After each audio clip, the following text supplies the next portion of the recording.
我为你争取时间，一定。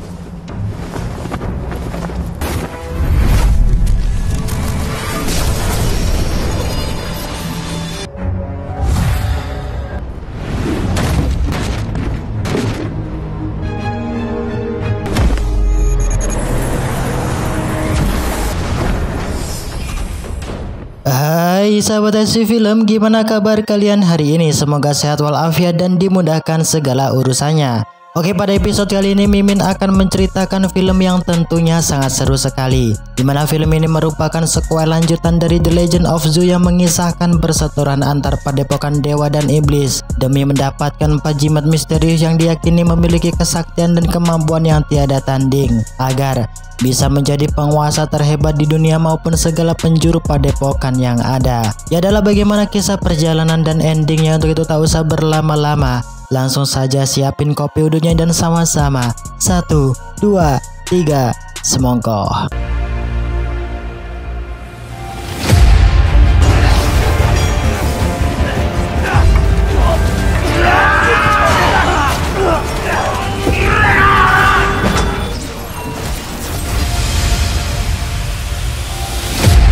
Film dibuka dengan diperlihatkan di dalam padepokan. Sang tetua padepokan Ime yang bernama Yao Qing dihampiri dan diberitahu akan sebuah ramalan oleh salah satu petua di padepokannya, di mana ia mengatakan bahwa tak akan lama lagi terjadi sebuah bencana mengancam dunia persilatan dalam waktu yang dekat. Belum selesai menjelaskan dengan detail gambaran bencana yang akan terjadi, secara tiba-tiba mereka dihampiri seorang perempuan misterius bergaun merah. Ia bernama Lin Shen, bekas murid padepokan Ime yang telah dikeluarkan karena dirinya secara sembunyi-sembunyi mempelajari dan berlatih ilmu kungfu iblis yang merupakan larangan keras bagi padepokan. Tentu kehadirannya kali ini tak lain untuk memusnahkan dan melulantakan semua murid di dalam padepokan Ime, serta merebut salah satu jimat di antara 4 jimat sakti yang berada di tongkat milik sang petua padepokan. Karena tak ingin gagal, Lin Shen seketika mengeluarkan jurus Edo Tensei membangkitkan kembali sang petua padepokan Kunlun dan Ime yang sudah lama tewas, agar mereka saling membunuh dengan membabi buta. Melihat kenyataan dan ambisi Lin Shen sangatlah besar, sang petua mencoba menyerang menggunakan pusaka tongkat sakti yang ia miliki. Akan tetapi hal tersebut hanyalah sia-sia belaka, di mana dengan sangat mudah serangan pertama yang ia lesatkan dapat ditangkis dan dihancurkan oleh sang tetua padepokan Ime. Yao Qing yang tak ingin melihat padepokan Ime hancur, ia memandu semua murid padepokannya untuk menyerang dan membunuh Lin Shen.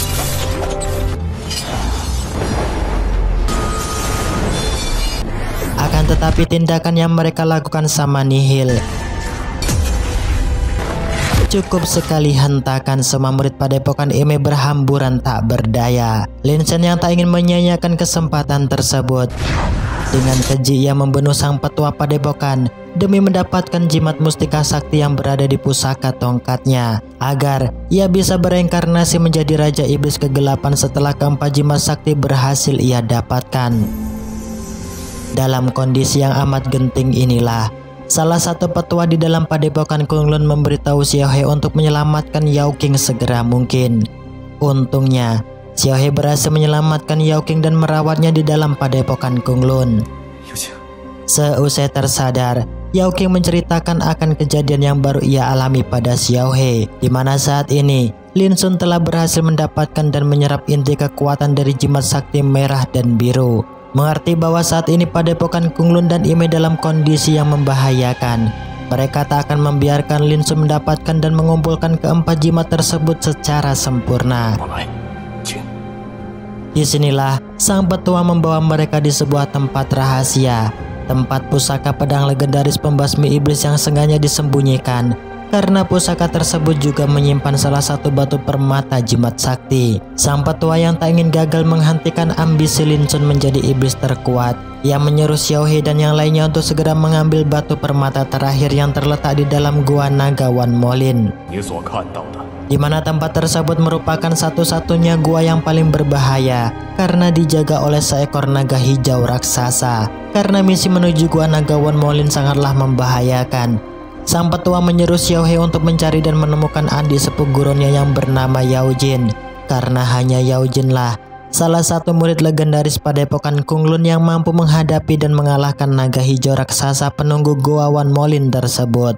Singkat cerita, keesokan harinya terlihat Xiao He pun dapat menemukan keberadaan Yao Jin, sang murid legendaris Padepokan Kunlun yang sedang asik bermain judi di sebuah kedai kopi yang tak jauh dari rumah Mbok Darmi. Disinilah Xiao He memberitahu dan mengatakan di hadapan Yao Jin untuk membantu dirinya mengalahkan naga hijau raksasa penunggu Gua Wan Molin demi mendapatkan dan mengambil jimat batu permata terakhir agar tak jatuh di tangan Lin Sun. Mendengarkan bahwa Padepokan Kunlun dan Ime sedang dalam masalah besar, dengan penuh pertimbangan, akhirnya Yao Jin akan membantu mereka mendapatkan jimat batu permata terakhir. Namun dengan syarat, Xiao He dan Yao King harus bersedia membantu dirinya menangkap siluman merah yang baru-baru ini telah meresahkan para penduduk desa.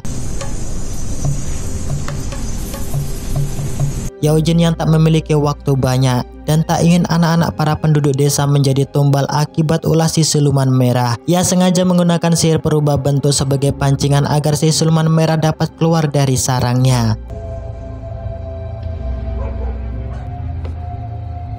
Dan benar saja, di pertengahan malam, aksi Yao Jin berhasil memancing si siluman merah untuk keluar, yang seketika ia juga menghampiri kedua anak kecil yang sedang berbincang riang di dalam rumah. Xiao He dan Yao King yang tak ingin menyia-nyiakan kesempatan, mereka berusaha semaksimal mungkin menangkap dan menjerat agar si siluman merah tak bisa kabur dari hadapannya. Namun, usaha mereka nampak sia-sia dikarenakan si siluman merah dapat menghilang dan berpindah tempat cukup dengan kedipan mata.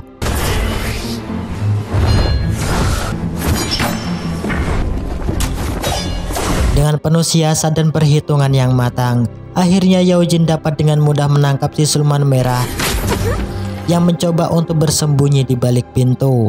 Melihat si siluman yang sudah tak berdaya, Yao Jin meminta padanya untuk membebaskan semua anak penduduk desa yang telah ia curi.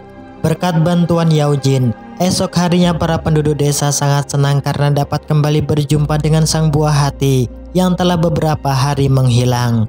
Namun permasalahan tak cukup sampai di situ. Di sisi lain, sang petua Padepokan Kunlun juga berjuang sekuat tenaga memasang mantra pelindung bersama para murid Padepokan agar Lin Shen tak dapat masuk membunuh dan meluluhlantakkan mereka semua.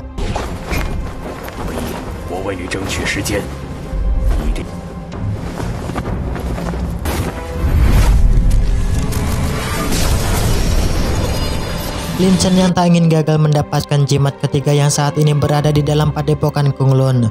Tentu ia kembali datang yang seketika mengeluarkan jurus larangan Edo Tensei, membangkitkan puluhan peti mati para murid senior Padepokan Kunlun untuk membantu dirinya menghancurkan mantra pelindung yang dipasang oleh sang petua.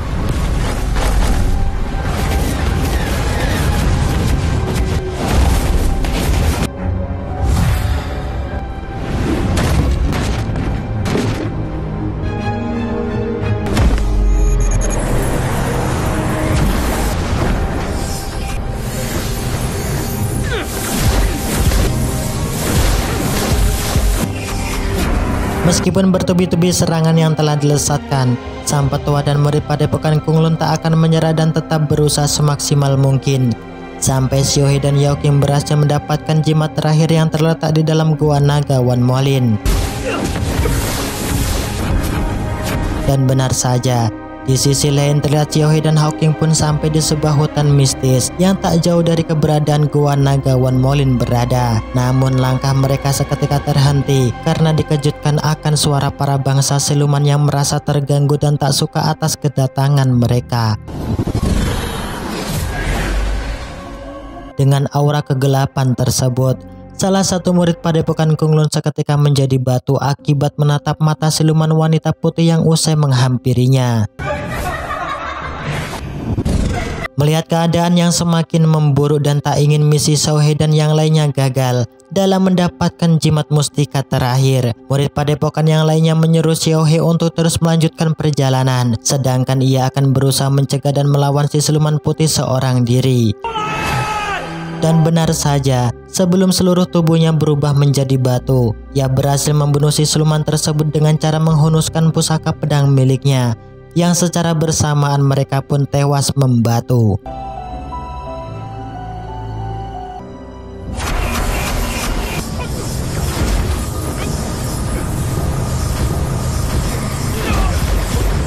Melihat murid padepokan Kunlun yang sudah kehabisan energi, dengan ide cerdik, Lin Chen menyerap semua energi spiritual para murid senior Kunlun yang ia bangkitkan agar dirinya dapat menciptakan sebuah pedang legendaris yang memiliki daya hancur tingkat tinggi.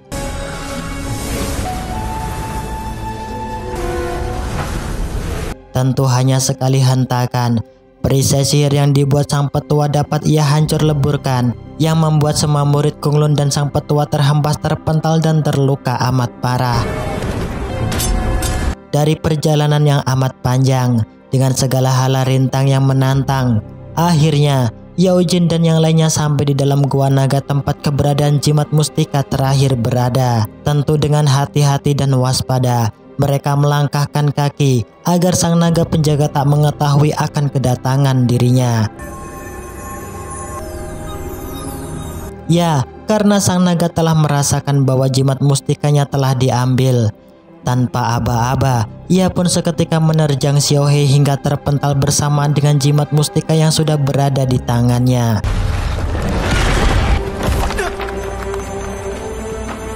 Dalam kondisi yang semakin kritis inilah, di dalam padepokan juga terlihat Lin Chen berhasil membunuh sang petua dan mengambil pusaka pedang legendaris yang menyimpan jimat mustika ketiga. Tentu dari keempat jimat mustika, Lin Chen hanya membutuhkan satu jimat lagi untuk menjadi orang terkuat yang tiada tanding. Yao Qing yang tak ingin melihat naga hijau raksasa membunuh Xiaohe dan dirinya gagal untuk mendapatkan jimat mustika terakhir. Ia berusaha semaksimal mungkin melawan dan melesatkan serangan untuk membunuh naga raksasa tersebut. Dari upaya yang mereka lakukan, hasilnya pun sama nihil, di mana Yao Qing dibuat tak berdaya karena mendapat pukulan telak dari sang naga. Yao Qing yang tak tega melihat perjuangan kerabatnya melawan sang naga hingga tewas. Ia pun kembali bangkit menghalau sang naga yang hendak menyerang Yao Jin bersama Xiaohe.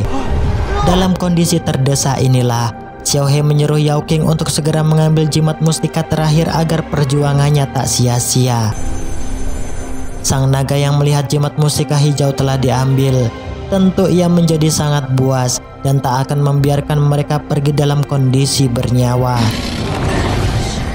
Untungnya Yao Jin, sang murid legendaris padepokan Kunlun, dapat dengan sigap menangkis serangan sang naga yang hendak membunuh Yao Qing dan Xiaohe. Tentu dengan kemampuan yang tak terbatas, Yao Jin mampu mengalahkan naga tersebut dengan teknik pukulan tapak naga yang ia kuasai. Sang naga yang sudah hilang kendali, ia kembali melesatkan pukulan tapak mautnya ke arah Yao Jin. Ya, meskipun dalam mode bercanda, Yao Jin dapat dengan mudah menghindar dari segala serangan yang telah dilesatkan oleh sang naga. Merasa cukup untuk bermain, akhirnya Yao Jin mengeluarkan pusaka pedang legendaris miliknya yang membuat sang naga pun tumbang seketika.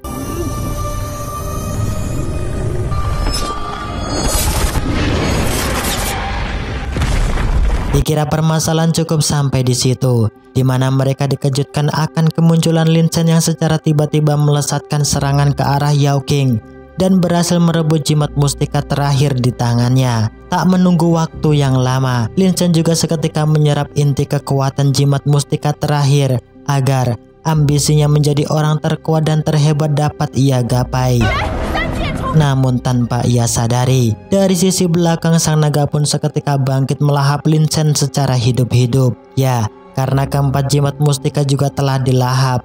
Tentu naga yang berada di hadapan mereka saat ini merupakan sosok naga iblis yang amat buas. Dengan mode serius inilah Yao Jin mengeluarkan kemampuannya yang berupa jurus legendaris 1000 pedang tingkatan terakhir untuk mengakhiri hidup sang naga tersebut.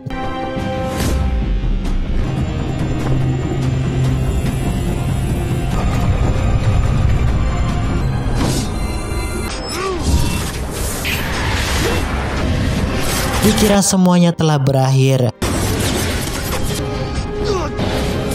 Ternyata sang naga iblis mampu menahan teknik 1000 pedang yang dikuasai Yao Jin. Xiao He yang melihat kenyataan tersebut, ia pun seketika bangkit melesat mengeluarkan pusaka pedang pamungkasnya untuk membunuh sang naga iblis di hadapannya. Hingga pada akhirnya, hal yang tak pernah terduga pun terjadi, yaitu film pun berakhir. Oke, terima kasih untuk kalian yang menonton video ini sampai selesai. Jangan pernah lupa bahagia dan tertawa selagi tawamu tak dianggap orang gila. Ya adalah, saya Miminasi Film pamit undur diri karena warung Bok Darmi sudah sangat menanti. Saya Miminasi Film, jangan lupa subscribe.